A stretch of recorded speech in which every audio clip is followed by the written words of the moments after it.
Halo, pada video kali ini saya akan menjelaskan mengenai maut hitam atau yang sering disebut juga dengan Black Death. Maut hitam, disebut juga wabah hitam atau Black Death, adalah suatu pandemi hebat yang pertama kali melanda Eropa pada pertengahan hingga akhir abad ke-14, yaitu pada tahun 1347 sampai dengan 1351. Dan telah membunuh sepertiga hingga 2/3 populasi Eropa. Pada saat yang hampir bersamaan, terjadi pula epidemi pada sebagian besar Asia dan Timur Tengah, yang menunjukkan bahwa peristiwa di Eropa sebenarnya merupakan bagian dari pandemi multiregional. Jika termasuk Timur Tengah, India, dan Tiongkok, maut hitam telah merenggut sedikitnya 75 juta jiwa atau nyawa. Maut hitam ini merupakan salah satu wabah terburuk dalam sejarah manusia.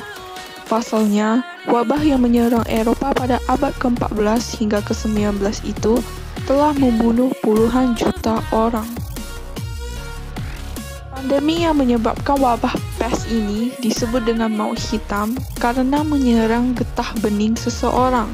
Getah bening dari penderitanya berubah menjadi hitam dan bengkak setelah bakteri Pestis Yersinia masuk melalui kulit manusia. Wabah yang terjadi selama 500 tahun tersebut diperkirakan disebarkan oleh tikus atau hewan pengerat lainnya. Penularannya melalui kutu hewan pengerat yang terbang kepada manusia. Penelitian yang dilakukan oleh para peneliti dari University of Oslo tersebut memodelkan 3 rute transmisi untuk penyakit ini, yaitu tikus, udara, serta kutu. Mereka menggunakan data kematian dari 9 kejadian yang terjadi selama periode pandemi kedua.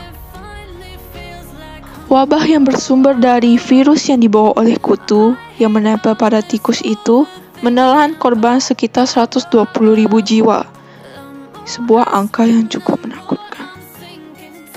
Di Indonesia, sebagian besar korban berasal dari Jawa Tengah. Namun, wabah pertama kali terjadi di Malang, Jawa Timur, dan kemudian merembet ke seluruh Pulau Jawa kala itu.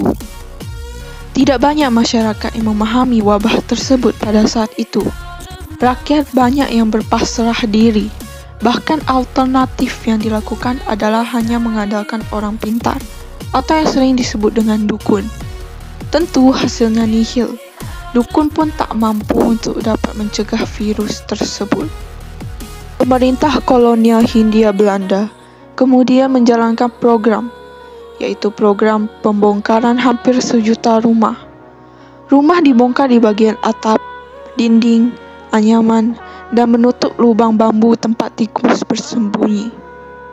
Gerak cepat pemerintah kolonial dalam menangani pes tidak terlepas dari pengalaman tragis orang-orang Eropa yang terjangkit wabah serupa pada abad ke-14. Situs berita Historia mencatat, wabah pes telah membunuh sekitar 60% populasi di Eropa pada waktu itu. Eropa juga tak berdaya. Pengobatan berdasarkan mantra spiritual untuk menghadapi pes tidak hanya dilakukan di Indonesia. Orang-orang Eropa di London bahkan menggunakan jimat. Saat itu, mereka berupaya menelusuri sumber dari penyakit mematikan itu. Sebelumnya, para penduduk menggunakan lintah untuk menyedot keluar darah kotor dari tubuh mereka.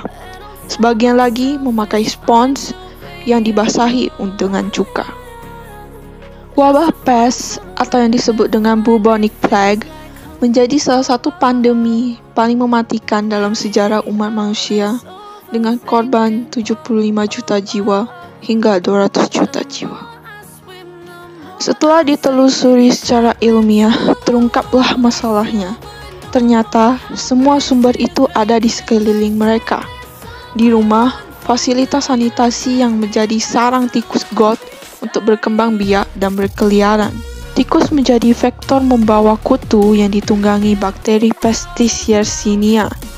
Akibat gigitan kutu pada manusia inilah penyakit pes bubu atau sampar menjadi wabah mematikan.